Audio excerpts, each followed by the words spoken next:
在撐了快9個小時，眼皮重到完全睜不開，波妞甚至忍不住站起來想去上廁所的那個瞬間，他來了。為了這短短幾秒鐘的畫面，我們熬了一整個晚上。這趟遠征的終極目標，也是北海道最具代表性、族群數量非常稀少的傳說級瀕危猛禽——毛腿魚鴞。這裡是很多貓頭鷹愛好者心中的聖杯。拍攝野生動物時，請記得不逼迫、不餵食、不干擾。想要拍攝自然的奇蹟，請務必保持最美的距離。位於羅臼的臼之宿。這間民宿非常的難訂，我們大概半年前就拜託在日本的朋友幫忙打電話，才好不容易訂到這2晚。踩着有點陡峭的木頭樓梯來到2樓，這是一間非常有味道的傳統日本老房。打開暖氣，空氣中立刻彌漫着北海道冬天特有的那股淡淡的煤油味。往窗外看出去，甚至還能看到悠哉的吃着草的下一路。真的有一種瞬間住進大自然裡的踏實感。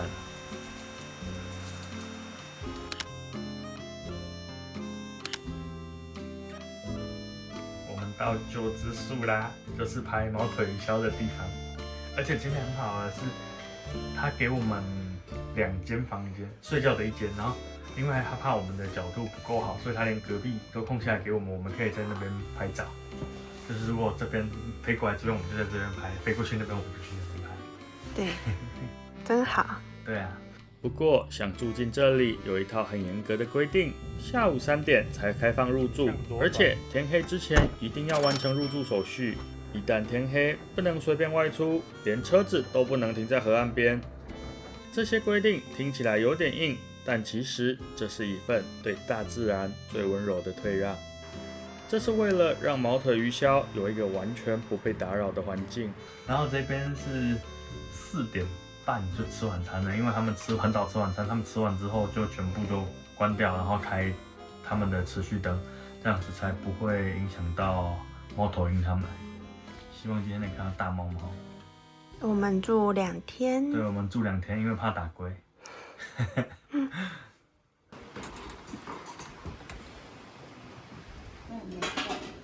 們今天吃好多新吃啊！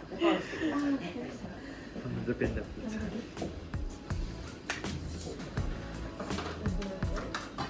開動。然後現在才4點半，因為要趕快吃完，等一下要拍照了。吃完晚餐，我們翻了一下桌上的觀測記錄簿，上面詳細記錄了昨天毛腿魚鴞來了幾趟，吃了幾條魚，外帶幾條回家。阿姨走過來，默默地看着窗外，補了一句：他們說今天的風有點強，所以毛腿魚鴞傘不一定會來。回到房間，開始颳風和下雪了。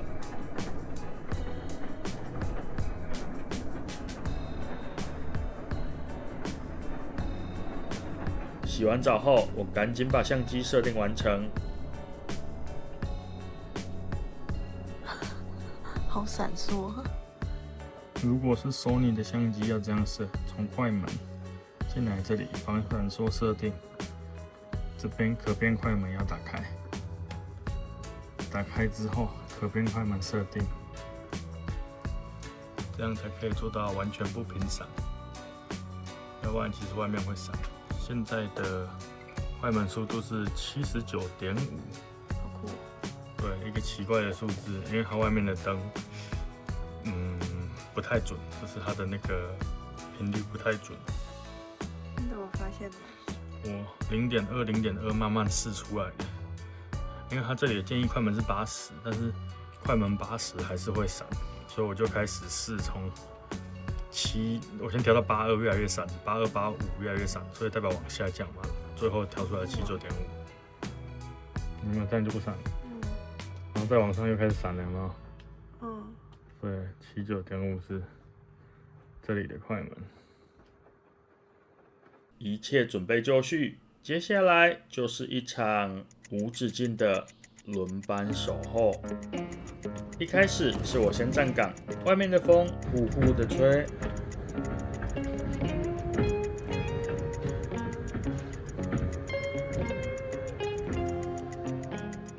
最後我真的撐不住，只好把波妞搖醒，換他接班。小相機。換波妞接手後，外面反而開始熱鬧了起來。在狐狸，跑過去，在這裡。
就這樣，我們一路熬到了半夜。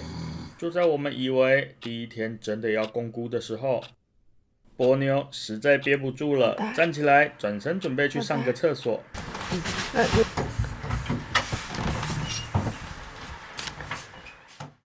他來了，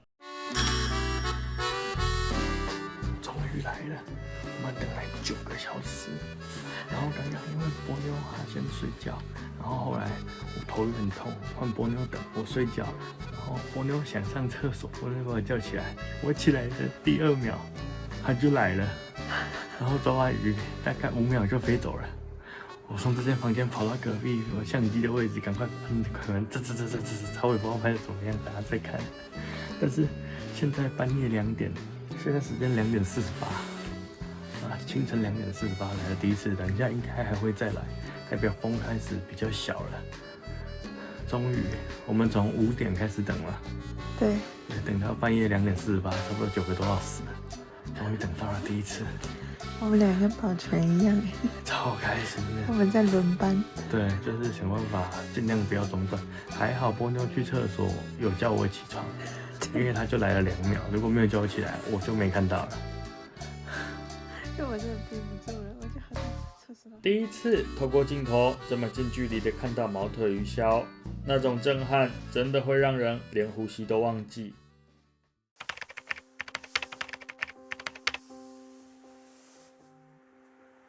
巨大的黑影滑翔降落，那一刻，整個世界都安靜了。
毛腿魚鴞是日本最大的貓頭鷹，也是全世界上體重最重的貓頭鷹之一。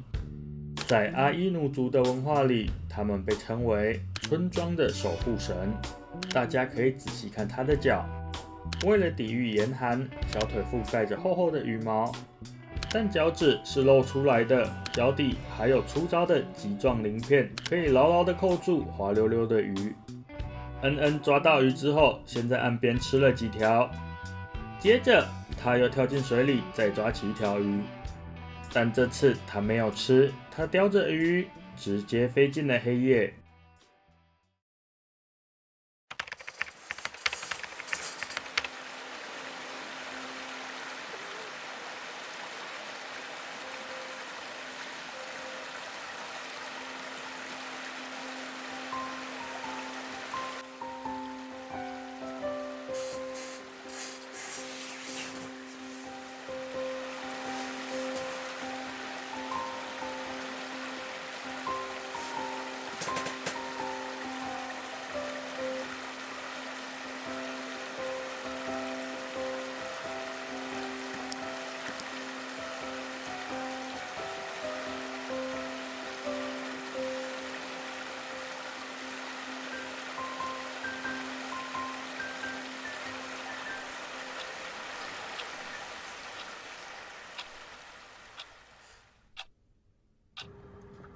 天亮了，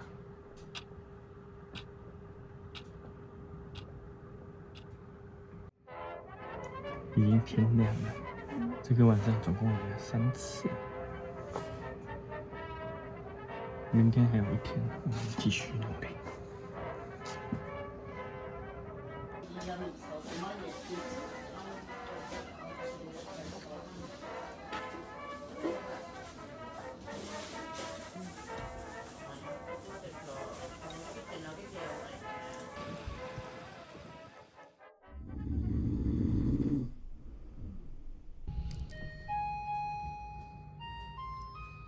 它垃圾車也太可愛了吧！上面還畫老鷹跟鯨魚，就這邊的垃圾車。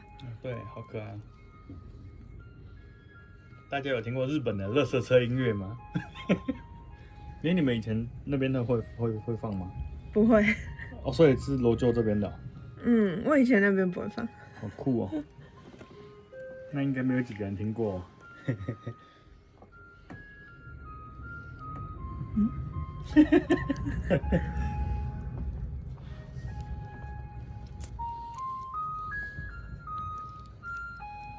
我觉得很新奇嘛，因為我沒拍過垃圾車。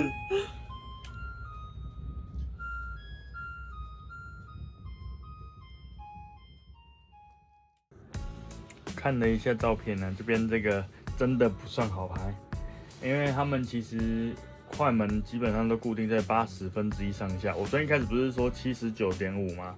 然後後來我發現它過了一段時間它還會變，我到後面有的時候還有調成80.2。就是它是一個很怪的數字。那其實快門那麼慢，雖然我上腳架，但我沒有帶快門線，所以還是不太好拍。因為手稍微被人動到，它就會糊掉。然後再加上隔着一層窗戶，其實目前拍的還不算滿意啊。所以今天晚上再加油看看。對啊，就可能連拍按久一點，看能不能賭到一張準的。而且這邊其實我這樣子拍啊，真的最推薦的鏡頭，因為我昨天在拍。幾乎都是用300端拍，所以這邊如果有328的話，我的 ISO 會降到1600，這樣就會拍出來很漂亮。但是沒辦法，我沒有。那我昨天是降到300端，用5.6嘛，所以我的 ISO 基本上都在6400到12800之間的。然後其實他們這邊有些人是拍飛版，我不太知道怎麼拍的，因為頻閃的關係，快門固定在1/80，我不太知道他們是怎麼拍出來的，就是可能他們是用大光圈的鏡頭直接把快门拉高吧，我不知道。对啊，但是我目前這台做不到，加油！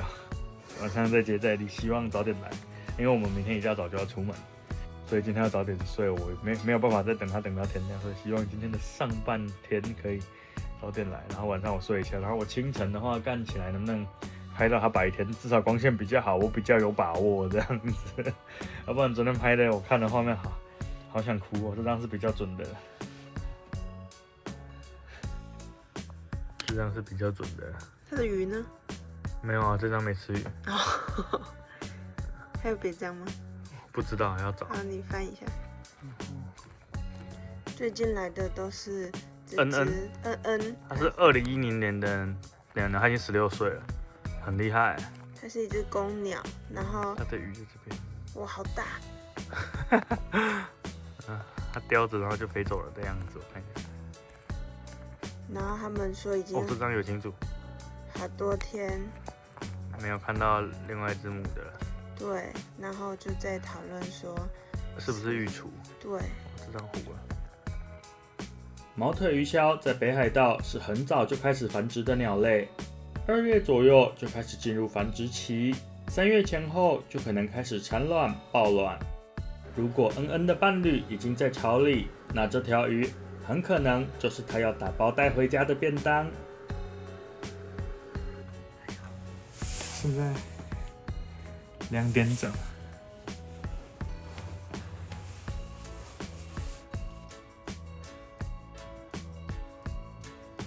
自己可以带。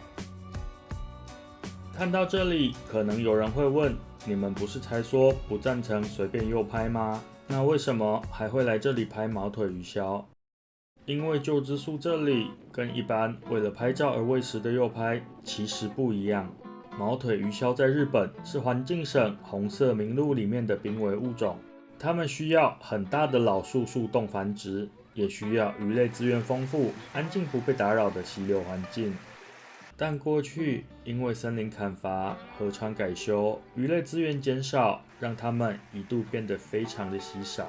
所以長期以來，包含日本環境省在內的官方單位都有持續進行保護增殖工作，像是設置巢箱，他們在森林裡掛上了200多個重達20公斤的人工巢箱，讓野外棲成的毛腿魚鴞能在人類幫忙蓋的豪宅裡長大。幫他做巢箱。為了更了解這個稀少的族群，專家們還會進行國家級的戶口普查。就像我們在知床羅臼遊客中心看到的最新紀錄，在2024年春天，研究團隊成功幫44隻剛出生的雛鳥戴上了腳環。戴腳環的同時，獸醫也會幫寶寶做健康檢查。這些不同地區、不同顏色的鋁製腳環，就是他們專屬的身份證。這項調查，他們已經默默堅持了整整40年。透過這些記錄，專家才能知道他們能活多久，飛了多遠，還有他們整個家族的關係，也包含在食物資源不足的地方，依照專家意見進行補充餵食。也就是說，補充餵食在毛腿魚鴞的保育裡，確實是被正式採用的方法之一，但不是大家想餵就可以隨便餵哦。重點是怎麼餵，誰來餵，餵多少，以及有沒有把對他們的影響降到最低。回到鹫之宿這裡，我們看到的不是遊客隨便丟魚，也不是用閃光燈硬把它拍下來。水池裡有石頭，魚可以躲藏，貓頭鷹不是來了就一定抓得到，它還是要自己判斷，自己狩獵。現場也完全禁止閃光燈，使用的是盡可能降低干擾的照明方式。所以我們會來這裡，不是因為它比較好拍，而是因為在這樣嚴格的管理前提下，我們才有機會用比較低干擾的方式看見它們。現在是下午2點半，開始有鳥叫聲了，所以我們想要出來看一看。那是狐狸。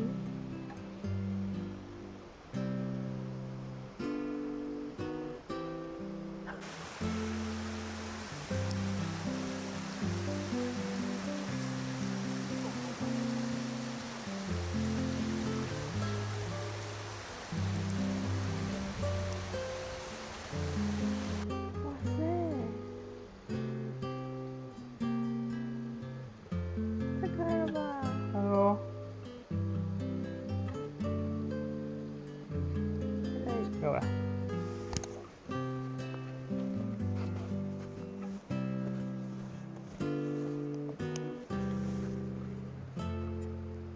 这也太可愛了吧！我們距離這樣。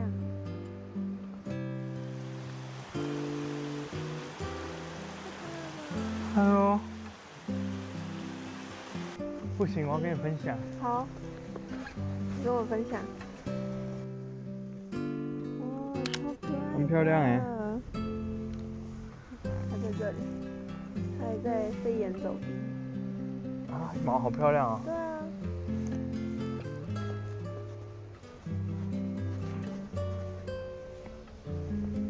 飞檐走壁。脚印。在幹嘛？这是它们。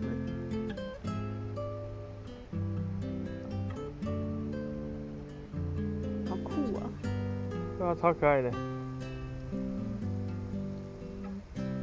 它在。没有，它只在发呆，它没有在拉屎。没有，它只在发呆，它没有在拉屎。好啊，它拉屎。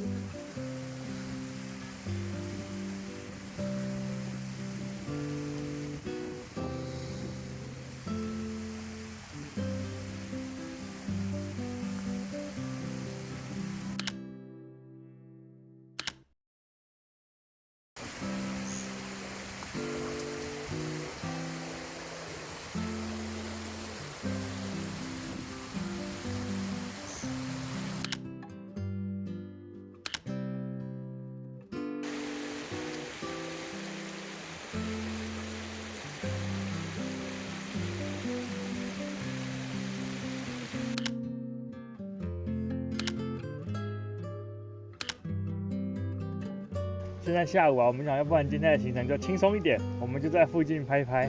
就剛樹上拍到小溪口啄木，然後2隻狐狸從我們面前咚咚咚咚的跑過去，超可愛的。這邊真的就大概11點之前跟下午2點半過後，會開始有動物出來覓食啊，或是吃東西看看的，出來玩這樣子。然後剛才有一隻河烏飛過去，我沒拍到。加油，繼續拍，看能拍到什麼東西。我今天吃完早餐的時候有拍到，它就站在那個水坑那邊。河烏啊？對。哦，你有拍到？有，我有拍到。我沒有拍到，因為那時候我睡着了。對。我昨天都沒睡，太困了。就不眠了。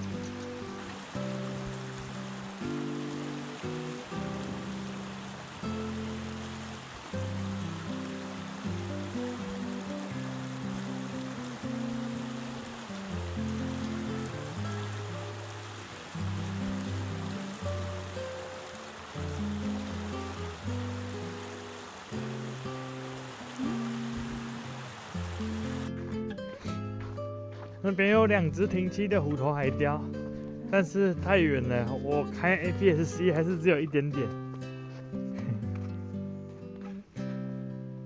還蠻明顯的。對啊，它就在那逆光。對啊，拍出來不漂亮，但是有拍到就好。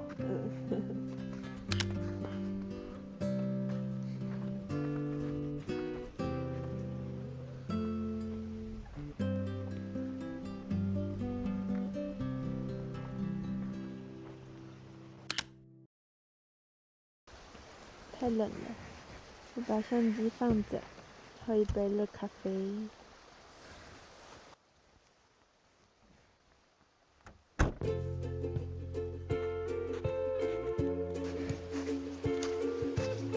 走，你喝個咖啡。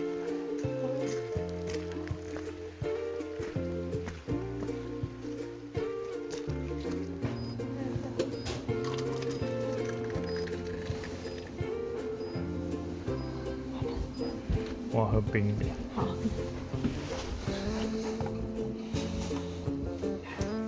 有那個1-8，然後停在位置上，然後恩在裡面，然後他給他2隻吃完之後，然後停在那。好，這麼詳細。看到這些1筆1畫的手寫記錄，我突然想起了在《遠東邊緣的貓頭鷹》這本書裡面寫道，在極端的氣候裡，日復一日的守候。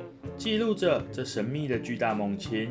以前看書的時候，只覺得那是很遙遠的學術研究，但此時此刻，當我們自己也坐在這裡，翻着記錄簿上的時間，我們也正在為一隻很多人都不知道的貓頭鷹，跑過那個未知而漫長的黑夜。那種把時間完全交給大自然去決定的感覺，突然變得無比的真實。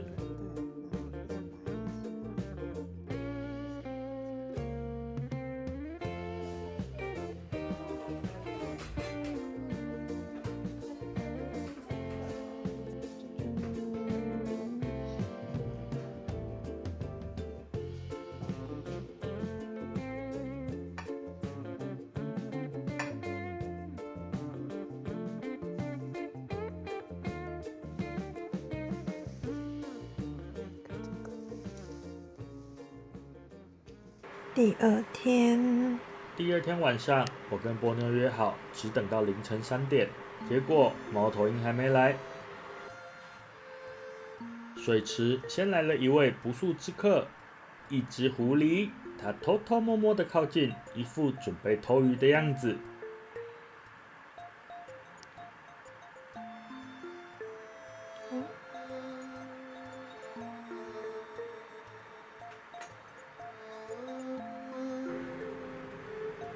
他很努力耶。对啊，很努力耶，我怕它掉进水裡。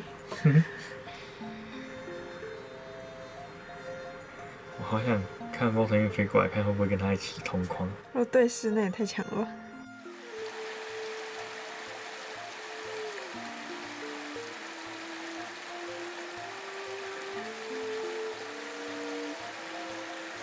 然後被嚇跑，連魚都沒吃到，有夠可愛的。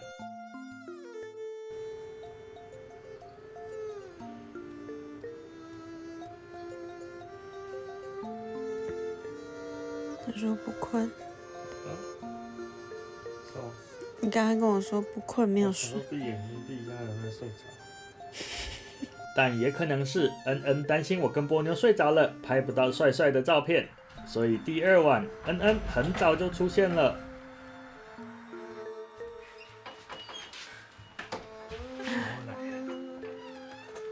沒有拍到吧？有啊，我剛錄影。那個魚在他腳上甩，超可愛的。幸運，可惜狐狸不在，不然我就可以拍同框了。現在9點23。今天來得很早哎。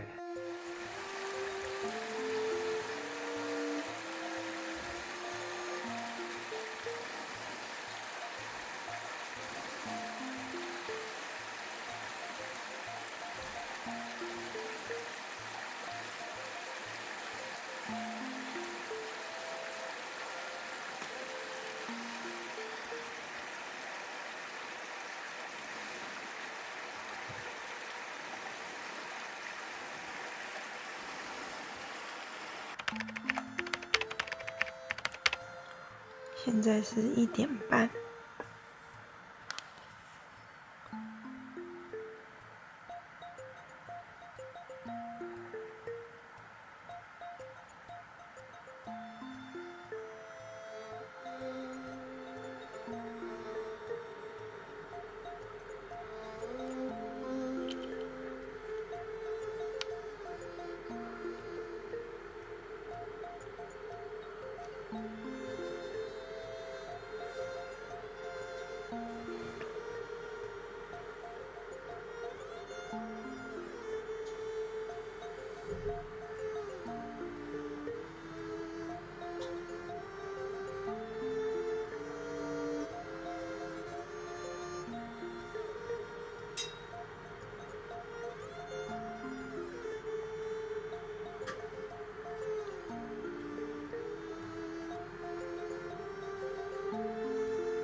他回去了。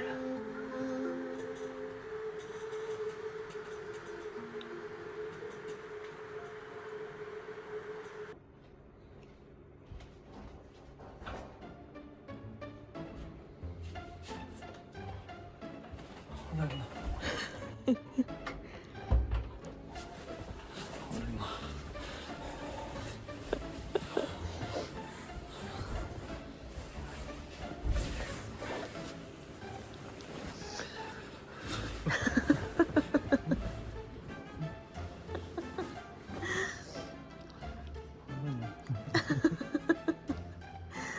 因為我們隔壁沒有暖氣。隔壁0度，穿內褲短袖。我們終於拍到了更滿意的貓貓沙龍帥帥照。隔天早上，我們吃到了阿姨準備的早餐，結果阿姨突然跟我們說，我們是她最後一批有供餐的客人，之後這裡就不再提供餐食了。吃早餐的時候，阿姨也跟我們分享，其實如果想拍毛腿魚鰍，秋天會是很適合記錄的季節，因為那個時候小貓頭鷹會跟着爸爸媽媽一起來學抓魚，一個晚上可能會來好幾次，也會在這裡待得比較久，不會像我們這次雖然連續守了2個晚上，但它們出現的次數其實不多，停留的時間也都很短。所以這趟來這裡比較像是先跟這位傳說中的夜間霸主打了一個照面 ，say 個 hello。但光是這樣已經很震撼了。第一次在北海道的夜裡看着這麼巨大的貓頭鷹，幾乎沒有聲音的降落抓魚，在飛進黑夜裡，你真的會感覺到它不只是存在於圖鑑或資料裡的瀕危物種，它就在那裡。是真實存在着的，在寒冷的溪邊生活，在黑夜裡狩獵，也在努力照顧自己的家。這次我們沒有拍到秋田親子一起學抓魚的畫面，但聽完阿姨的分享，真的會覺得原來他們的故事還有另一個季節。如果未來還有機會，也許可以再回到這裡看看他們秋天的樣子。這趟舊之宿2個晚上9個小時的等待，換來的畫面其實不算多，但每一次出現都很珍貴，也讓我們更明白，拍野生動物很多時候就是這樣，不是你想拍什麼，它就會給你什麼。你能做的就是把距離守好，把音量放低，然後靜靜的等待它願意出現的那一刻。如果你也喜歡跟着我們一起靜靜的等待這些大自然的奇蹟，歡迎訂閱我們，謝謝大家的收看，我是波霸，我們下部影片再見。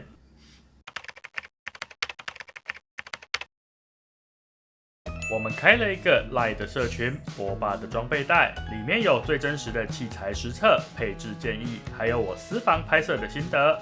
如果你也是裝備控，或者對生態攝影有興趣，歡迎加入我的新天地，一起交流討論喲。未來如果有團購或是各種優惠資訊，我也會第一時間分享在裡面哦。鏈接就在資訊欄，讓我們在那裡繼續聊攝影、聊鳥鳥、聊裝備吧。我們社群見。